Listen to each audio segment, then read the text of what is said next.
윤석열 대통령이 지난 일본 방문 때 후쿠시마 오염수 방류 문제에 대해서 우리 국민을 설득하겠다는 발언을 했다고 일본 언론이 보도했습니다.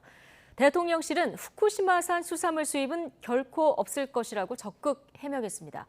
한일 정상회담 후 폭풍이 여전한데요. 야당은 삭발식까지 진행하면서 공세 수위를 높였습니다. 조은지 기자입니다. 지난 일본 방문 때 스가 요시히데 전 총리와 만났던 윤석열 대통령. 이 자리에서 윤 대통령이 후쿠시마 오염수 방류 문제에 대해 시간이 걸리더라도 한국 국민의 이해를 구해 나가겠다고 언급한 것으로 일본 교도통신이 보도했습니다.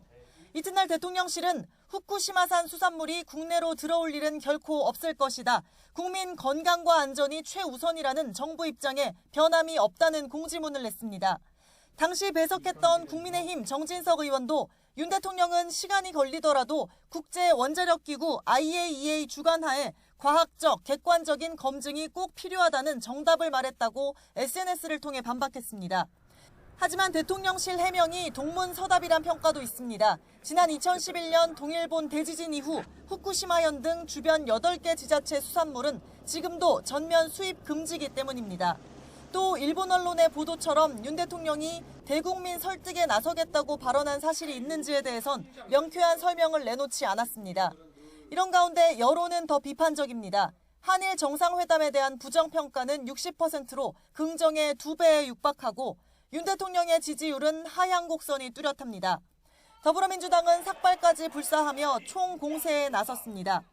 방사능 밥상 웬 말이냐? 후쿠시마 수산물 수입 절대 반대한다! 윤석열 정권의 굴욕적 저자세와 퍼주기 외교로 일본 요구가 점점 커지고 있다면서 국민의 이름으로 전면전을 선포하라고 요구했습니다.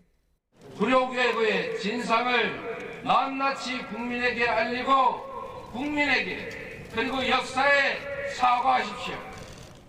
1박 2일로 짧았던 일본 방문 이후 냉랭한 여론과 야당의 반발, 일본 측의 언론 플레이까지 겹치면서 윤 대통령이 밝힌 미래를 위한 결단은 점점 빛을 잃어가고 있습니다.